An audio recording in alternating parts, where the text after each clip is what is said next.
Bonjour à vous. Lutter contre nous-mêmes. Voilà souvent le chemin de développement personnel, le chemin de développement spirituel le plus important. C'est vrai que c'est facile et on sait faire quand il s'agit de lire des livres, quand il s'agit voilà, d'aller à des conférences, parce que quelque part nous faisons des choses intellectuelles et nous restons dans notre confort. Lire des livres, regarder des vidéos, aller voir des conférences, tout cela ne nous engage à rien. Il y a des millions de gens qui regardent tous les jours des vidéos de développement personnel comme celle que je fais. Elles regardent d'autres vidéos, d'autres personnes. Est-ce pour elles tant qu'elles changent?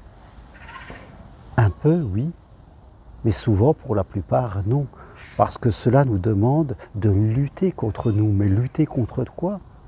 Eh bien, lutter contre nos peurs irrationnelles. Lutter contre nos interprétations pour ne rien faire.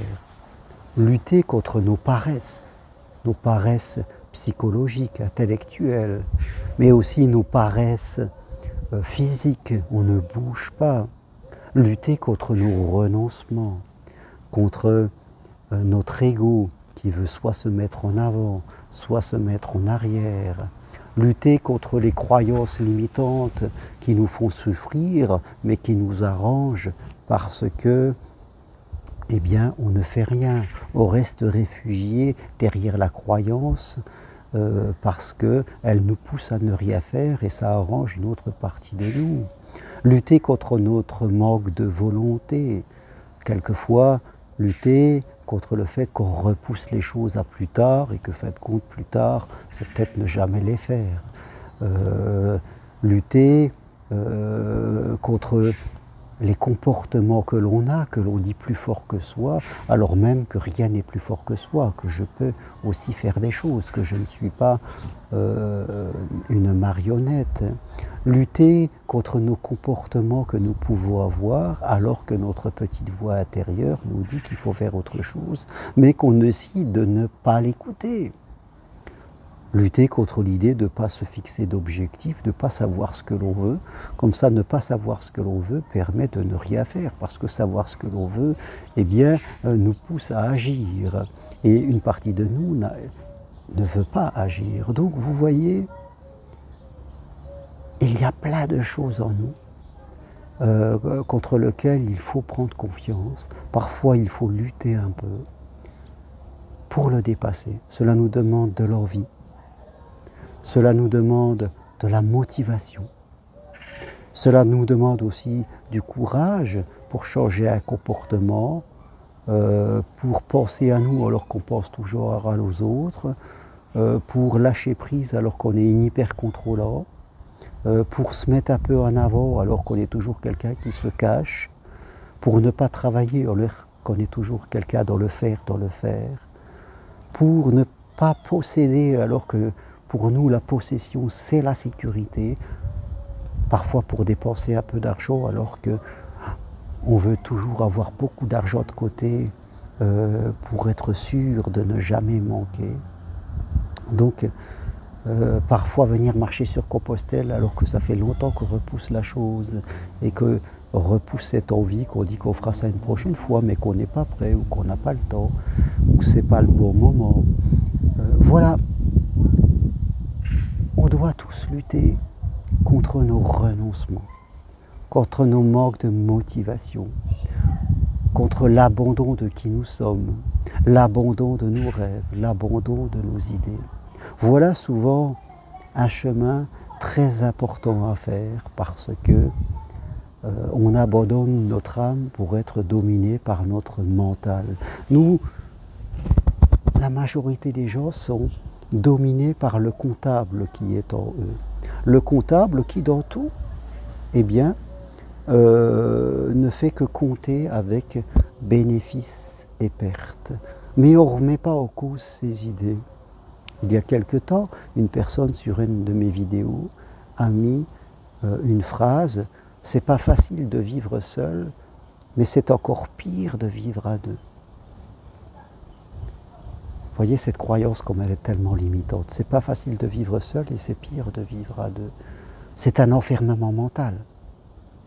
On rejette l'amour. L'amour c'est Dieu, donc on pourrait dire que c'est pas facile de vivre à seul, mais c'est encore pas facile de vivre avec le Dieu de l'univers. On ne peut que souffrir quand on le pense ça, quand on a ce genre d'idée, quand on est vraiment dans l'inconscience de soi-même, l'inconscience des mots. Il faut savoir retenir sa bouche. Nos mots sont créateurs, et cette personne, je souhaite vraiment pour elle qu'une évolution se fasse dans sa vie, de voir qu'elle prenne conscience à quel point c'est elle qui s'enferme dans cette vie, qu'elle pourra peut-être voir un peu de lumière dans cette ombre qui est son esprit. Elle le peut, si elle le veut. Nous pouvons tous aimer et être aimés si nous le voulons. Nous pouvons tous avoir un métier qui nous plaît si nous le désirons vraiment. Après, c'est une question de temps, c'est une question d'engagement, de souplesse. Moi-même, avant, j'étais dans un autre métier qui ne me plaisait plus. Je suis devenu psychopraticien indépendant et ça m'a pris 3 années où j'ai travaillé en double, où je me suis formé. J'avais des doutes, j'avais mon mental qui me jouait des tours, mais je ne l'ai pas écouté. J'ai continué mon petit bonhomme de chemin, comme si on marchait sur Compostelle. J'ai cru en la lumière au bout du tunnel. Donc j'ai avancé un petit peu chaque jour. Et au bout d'un moment, la récompense était là. Et aujourd'hui, je suis là à vous parler. Donc oui, ce qu'on nous demande, c'est d'avoir l'espérance. L'espérance comme un roc, comme on dit. Alors que la semaine dernière, ou pas plus tard que je suis rentré hier, j'étais avec un groupe sur le chemin de Compostelle à Rocamadour. Nous avons passé des moments merveilleux avec des jeunes qui venaient là pour servir, pour aider, qui s'engageaient dans des choses, qui n'étaient pas en train de vivre que pour eux, que pour leur sécurité. Voilà, quand on vit que pour soi, on ne peut pas être heureux. Dans la vie, on a besoin de servir, on a besoin de donner. Et quand on est dominé par tout ce que je viens de dire, ces paresses, ces peurs, ces interprétations, ces projections, et qu'on reste dans sa sécurité, on ne peut que souffrir parce que ce n'est pas de la spiritualité. On ne peut pas être heureux en faisant cela. La sécurité ne doit jamais être la finalité de notre vie. Comme si on menait une vie en sécurité pour attendre la mort et que le jour de notre mort, on se dirait « Ouf, j'ai bien traversé ». Non, ce n'est pas le bon chemin. Il faut changer de bon chemin et mettre toujours l'amour de soi, l'amour des autres, l'amour de la vie, l'amour de nos rêves, l'amour de nos projets au centre de nos envies. Voilà ce que je veux partager avec vous. Si vous voulez aller plus loin, prenez une consultation avec moi, c'est possible de chez vous, à distance. Ou alors, suivez ma formation individuelle, possible de chez vous en visio, pour devenir psychopraticien en développement personnel et spirituel. Toutes les infos sur mon site germainroncari.com. Merci à vous, à bientôt.